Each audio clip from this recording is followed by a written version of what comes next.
내란 음모 사건으로 1심에서 징역 12년을 선고받은 통합진보당 이석기 의원에 대해 검찰이 항소심 결심 공판에서 징역 20년을 구형했습니다. 네, 취재기자 연결해 자세한 소식 들어보겠습니다. 성혜미 기자. 네, 내란 음모 사건 항소심 결심 공판이 오늘 오전 10시부터 서울 고법에서 열렸습니다. 검찰은 통합진보당 이석기 의원에게 징역 20년을 선고해달라고 구형했습니다.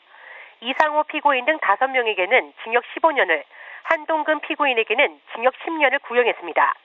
이석기 의원은 비밀 지하 조직 아로의 총책, 나머지 6명은 핵심 조직원으로 북한의 대남혁명 전략에 따라 활동하면서 국가기관시설 파괴 등 대한민국 전복을 모의한 혐의로 기소됐습니다. 올해 2월 1심 재판을 맡았던 수원지법은 이 의원에게 징역 12년에 자격정지 10년을, 나머지 6명에게 징역 4년에서 7년과 자격정지를 선고했습니다. 1심 재판부는 이 의원에 대해 현역 국회의원으로 헌법을 준수하기로 선서했음에도 아로 총책으로서 내란을 음모하고 선동했다며 대부분 혐의를 유죄 판결했습니다. 피고인들은 물론 검찰도 형량이 적다고 쌍방 항소했고 지난 4월 말부터 항소심이 진행됐습니다. 이석기 의원은 우리가 내란을 음모했다는 검찰 주장에 기가 막힐 뿐이라며 시종일관 혐의를 부인하고 있습니다. 항소심 선고 공판은 다음 달 11일 열릴 예정입니다. 헌법재판소에서 진행되고 있는 통합진보당 해산심판 사건은 지금까지 13차례 공개 변론을 열었고 연내 결론이 날 가능성이 있습니다. 지금까지 사회부에서 뉴스와이 성혜미입니다. 네, 작년 8월 이석기 의원실에 대한 압수수색부터 오늘 항소심 결심 공판까지 11개월이 흘렀습니다. 네, 현역 국회의원이 내란 음모죄로 재판을 받고 있는 초유의 사건을 팽재용 기자가 되짚어봤습니다. 지난해 8월 말 국회의원회관에 들이닥친 국가정보원 수사진. 통합진보당 이석기 의원실을 압수수색했는데 영장에 적힌 죄명이 형법상 내란 음모로 확인돼 충격을 줬습니다. 9월 정기국회가 열리자마자 이 의원에 대한 체포동의안이 상정됐고 압도적 찬성으로 가결됐습니다.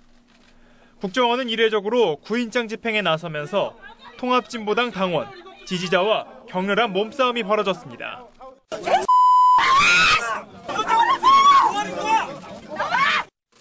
이 의원은 1시간 만에 제 발로 걸어나와 유치장에서 하룻밤을 보냈고 영장심사에서 혐의를 부인했지만 구속됐습니다.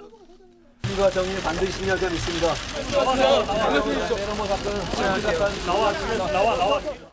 검찰은 이 의원 등 모두 7명의 피고인을 재판에 넘겼고 수원지법은 지난해 11월 첫 공판을 시작으로 석 달간 1심 재판을 진행했습니다.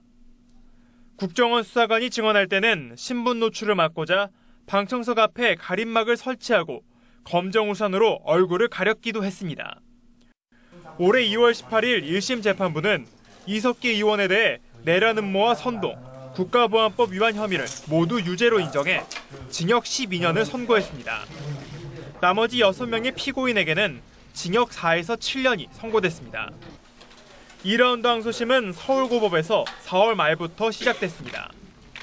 검찰은 1심의 형량이 지나치게 낮다는 주장인 반면 이석기 의원은 종북이란 말은 그 자체로 모욕적이라며 무죄를 주장해왔습니다.